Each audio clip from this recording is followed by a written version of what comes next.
그 비명 학살에 그 근거가 없다고 그러니까 말씀하셨잖아요. 근데 이제 많은 분들이나 이제 지금 당사자로 지목된 어제도 그 10% 이하 명단에 그 포함된 그 박용진 의원이나 윤영찬 의원도 어쨌든 그런 그 비명 학살이나 불이익을 주는 사당화다라는 그런 취지의 그 비판을 하면서 어제 기자회견을 했고요. 그리고 김영주 부의장도 20% 안에 들으면서 탈당을 했는데 그 아까 이제 그게 비명 학살이 아니라고 한다면 이 사람들에 대한 그 평가가 공정한 어떤 근거를 가지고 평가를 했다는 얘기일 텐데 그러면 그 근거를 어떤 면에서 이 사람들이 그러면 10% 이내나 20% 이내에 들을지에 대해서 설명을 좀 해주셨으면 하고요. 아까 뭐 그 비밀이라고 한다고 하지만 이 사람들은 공개를 했기 때문에 그 부분에 대해서 설명을 해줬으면 하고요. 그리고 그 예전에 이제 위원장님께 두 번째 질문에 위원장님께서 그 윤석열 정부의 탄생에 책임 있는 분들에 대한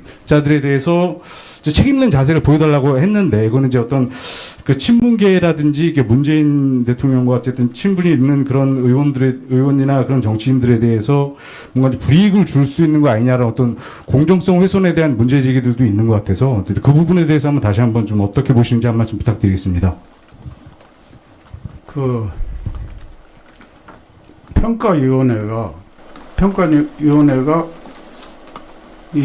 원래 이러한 기준을 마련한 것은 그 20대 그 이해찬 대표 때 이런 평가 아마 기준을 마련했고 다시 이걸 21대 와서 또 개정한 것으로 알고 있는데 그 20대 그 선거죠. 그러니까 그 이해찬 대표 때 그러니까 21대 국회의원을 뽑는 그 선거 때도 이런 룰이 적용됐는데 그때는 크게 그 문제가 일어나지 않았던 것으로 알고 있습니다. 그래서 지금 이 평가위원회가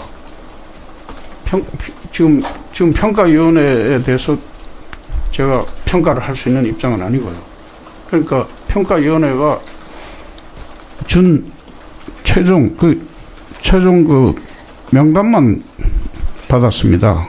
그래서 그렇기 때문에 지금 아까 말씀드린 대로 이것이 처음부터 그 무슨 어떤 이 정치적 의도를 가지고 이것을 평가하는 것이 아니라 여러 가지 그러니까 각종 그러니까 국민 대상 여론조사, 당원 대상 여론조사, 그리고 정량 평가, 그리고 다면 평가가 있습니다. 이제 서로 이렇게 의원과 의원 간에 또는 의원과 당원 그리고 당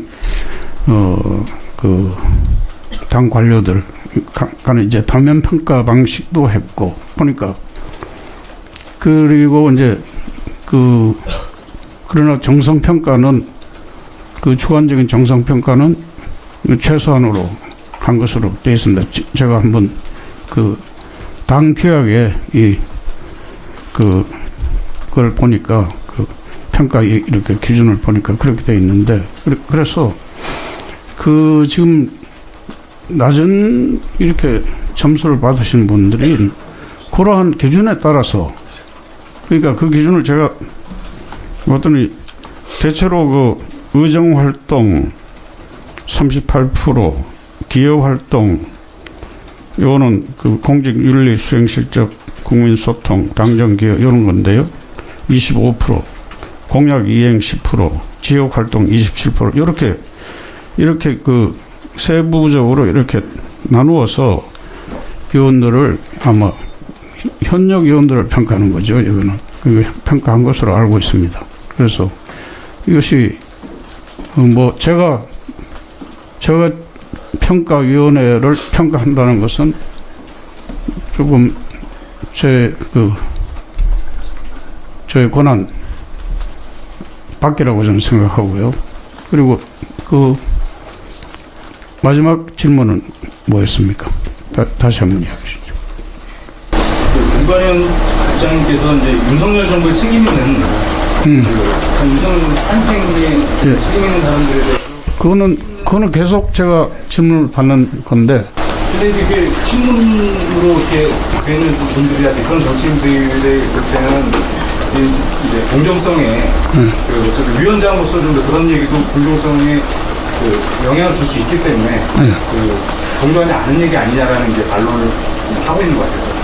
제가 그 누구를 특정인을 거론해서 뭐 물러나라고 한 적은 없고요. 일반적인 이야기로 책임 있는 분들은 책임을 지는 자세가 필요하지 않느냐 이렇게 했습니다. 말을 그대로 옮기면 그렇기 때문에 특정인을 거론하지는 않았습니다. 거론한 적이 없습니다. 근데 특정인이나 그런 사람들이 그렇게 받아들일 수가 있기 때문에 어떤 공정성에 우려가 나타난 게 아니냐라는 얘기가 있다. 그걸 우려하면 할 수 없는 거죠. 근데 우려는 할 수 있지만 제가 이야기한 것은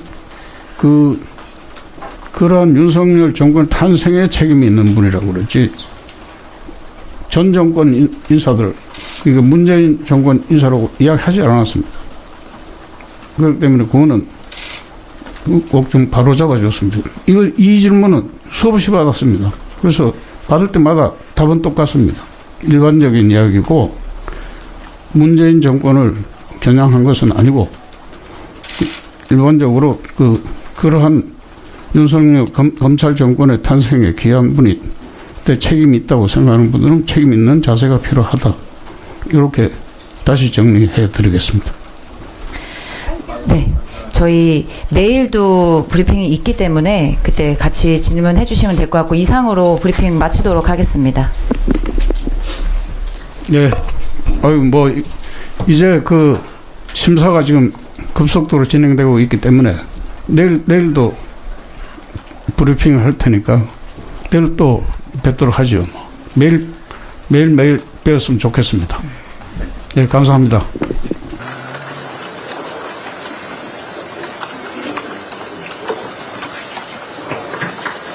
현재 10부 이내에 포함되어 있는 그 명단에 대해서는 보고하는 걸 모른다는 말씀이십니까? 모르는 게 아니고 밝혀줄 수 없다는 게 비밀을 지켜야 된다.